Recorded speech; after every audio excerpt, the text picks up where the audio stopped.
It's a beautiful day, let's call into work and we'll go out and play, sweet darling.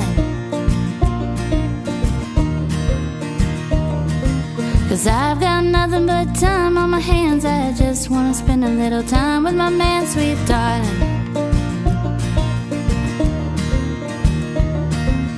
You grab the rocks and I'll get the bait. We'll do a little fishing, let's make it a day with the blue skies above and the sun on our skin. Oh, sweet darling, let's go fishing. Okay, so I'm here with Michael Stewardson from University of Melbourne, Department of Infrastructure Engineering, and I'm going to ask you some questions about your feelings about ecohydraulics and your background. So first, tell us how you were introduced to the idea of ecohydraulics. Okay, well, thanks, Greg. So when I finished my undergraduate degree in engineering, I went and picked grapes for a month. I didn't have a job, and I got a phone call after a month saying from my former professor in undergraduate, "Why don't you come back and do work with me for a year?" And I worked for a year as a research assistant. I worked with a number of different academics, and the one thing that I did do that really stuck was working on an environmental flow project in Eastern Victoria, which is the state I'm in Australia. And we were reviewing all the work on environmental flows in this river. It had been a bit of an iconic environmental flow project, sort of the leading the way in terms of how to do environmental flows in Australia. And it just seemed that there was a huge gap in terms of understanding the role of water movement in influencing the ecology of rivers. And the kind of work that was being done was mostly being done largely from the ecological side. There wasn't a lot of physical science in that work. And it just seemed to be a big gap, and that really pushed me in that direction from my PhD. And actually I turned down a couple of PhDs that came my way until I got the opportunity to pursue that from my PhD work. Really it went on from there. After doing my PhD in ecohydraulics, actually during my PhD I travelled through Europe and the US. I met some of the key players who've been involved with the ISE community since the start. Adler Harvey, Nicola Lamoureux in the US. I met with Bob Milhouse and John Nestler and others that really kind of, I guess, inspired me in my early research to keep going down this course. Mm-hmm. And then what is your favorite ecohydraulics author by another author, and why? Okay, so I don't really have a favorite paper. That's sort of the idea. There's one favorite paper is a bit silly in some senses. But one paper that I really like is a paper by Kevin McClooney. It's co-authored by Leroy Poff, Margaret Palmer, Thorpe, Poole, Williams and Barron. And it's a paper that really thinks about river basins and river networks in a holistic way. It's the Riverine Macrosystem Ecology paper, published in Frontiers in Ecology and Environment 2014.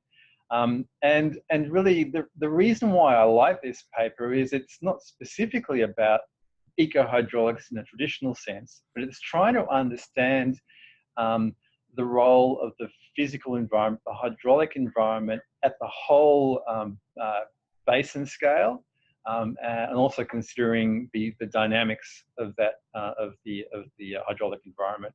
I think one thing ecohydraulics could probably be criticised for is being quite narrowly focused in either in a steady state assumptions or very local scale focus, and upscaling to the whole river network, thinking about the full glory of the dynamics of a river network is a kind of a great aspiration for the ecohydraulics community.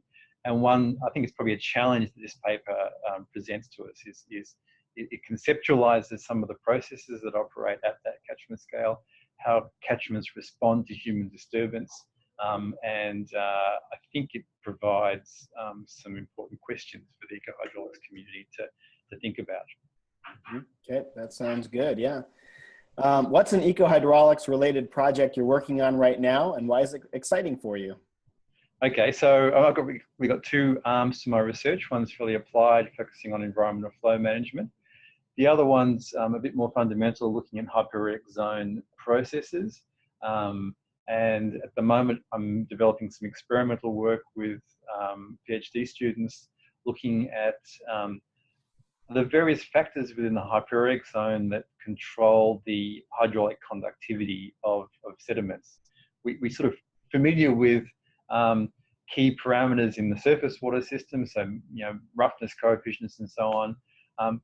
In the hyperetic zone, this zone which is really important for a bunch of ecosystem services in rivers, we really have a very little understanding of what drives variation in the hydraulic conductivity of that zone, and the hydraulic conductivity controls everything that happens in the hyperetic zone, basically.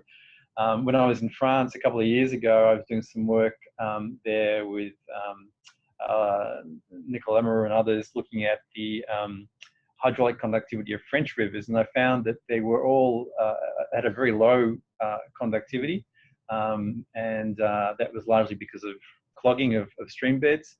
And so the next logical question I thought was, well, why aren't they all completely clogged? There's always fine sediments in streams. What stops them becoming completely clogged, assuming that there's no major bed disturbances? My hypothesis is that one of the factors that maintains some hydraulic conductivity within stream bed sediments is bioturbation. So I'm running some experiments open at the moment in the lab where we are artificially clogging sediments in a recirculating flume. And then we're going to put worms in the flume as modeled bioturbators, and see whether they maintain some kind of connectivity between the surface water and the hyperetic zone, and look at sort of and try and develop some quantitative understanding of those interacting processes of clogging and bioturbation. But it's been quite a complicated process. Learn how to culture the worms, how to run these flumes to clog them, and then measure the connectivity between the surface water and the hyperetic zone. Mm-hmm. Looking to the future, what's a grand ecohydraulic challenge that you'd like to see the ecohydraulics community progress on over the next decade? Yeah, well, the paper I referred to before by McClooney, I think, presents a great challenge for the ecohydraulics community to better understand or better characterize the ecohydraulic environment at a whole river network scale, and to deal with the dynamics of that network, thinking about connectivity, not just specific issues of structure.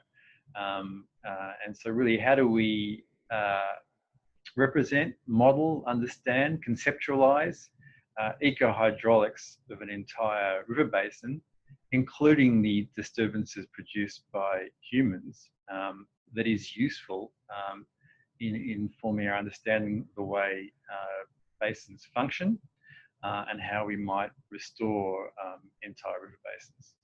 I think it's a fairly grand challenge, a fairly big grand challenge. I think 10 years is probably ambitious, but I think it's one that we need to tackle. Mm-hmm. And is there anything you wish to add?